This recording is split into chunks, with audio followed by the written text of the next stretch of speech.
Good day mga ka-travel! Share ko lang sa inyo itong first long ride ko ngayon 2026. Papunta ko ngayon ng Red Pal. So tara, let's go! Wala nang intro-intro. 6:30 in the morning na nag-ride out ako sa bahay. Ito, babaybayin ko ang paliparan to Carmona. At pagdating dito sa may dulo ng paliparan, sa may Unitap, kakaliwa na ako rito. So dire-diretso lang tayo rito hanggang Carmona na to.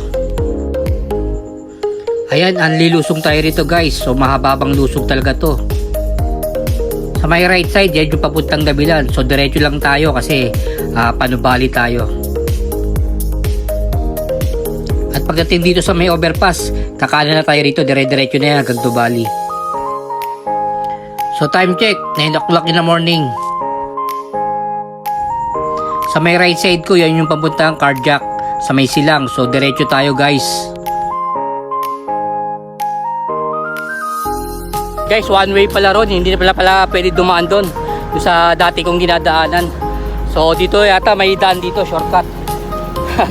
Ay, shortcut, mas lalo ka pala mapapalayo rito.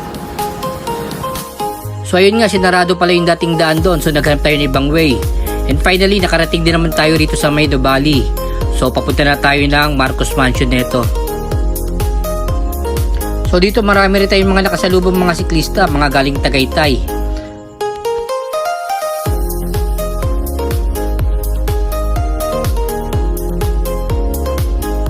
So ito na yung pang welcome ng Red Pal. So ito yung unang ahon. Ito yung namimiss ko sa Red Pal eh. Patitibokin talaga yung puso mo bago ka makarating sa itaas.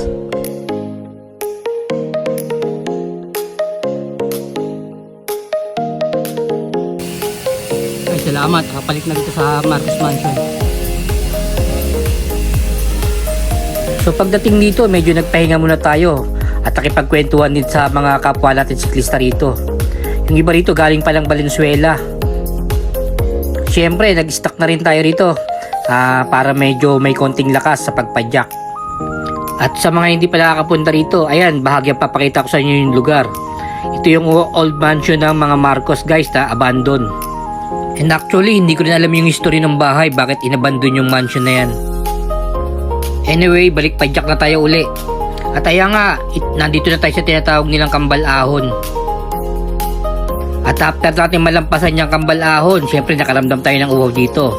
Kaya nag-ano muna tayo rito, naggasolina. So time check, 10:30 in the morning. Pabigat na yung mga padyak natin dito at tumataas na rin yung sikat ng araw. Ayan, tumataas na talaga yung mga ahon dito guys. At ito nga, napapasana all na lang ako sa mga siklistang lumulusog na nakakasalubong ko. Aww. So dito, according kay Strava, pumapalo na sa 15 yung gradient niya. So wala pa tayo sa 2 km pin na tinatawag. So talaga pabigat na yung mga ahon dito guys. So dito start na yung 2 km pin na tinatawag nila. Kung dati nawa one shot ko tong Red Pal, ngayon sa pagkakakaltong ito napatukod ako. Wala tayo sa condition guys eh. Hindi na tayo tulad nung before na lagi tayong every weekend nakapag long ride tayo. So ngayon medyo hindi tayo praktisado. And finally nakita ko na rin tong All is Well. So medyo nabuhayan tayo ng loob dito. At pagdating nga rito sa may All is Well, wala na palang tambayan dito. Sinarado na rito yung sa may view deck. Kaya nag picture lang tayo sa my core and then nag ride out na rin tayo kagad. So diretso na tayo, pauwi na ito guys. So doon sa may 2 km pin, wala, di na tayo masyado nakapag-video. Hindi tulad nung before, nakapag 100 pa tayo ng ahon dyan. So talagang hirap na tayo. So dito nag-sightseeing na lang tayo sa mga overlooking dito habang umaahon. Napakaganda rin talaga ng Tagaytay, talagang hindi natin may tatanggihan. At yung lamig dito talagang super lamig sa gaytong panahon. Last time ng long ride ko yung Cavite Loop nung before Christmas. And then now ngayon yung ngayong Red Pal. Siguro sa maybe next week maglalaguna loop tayo.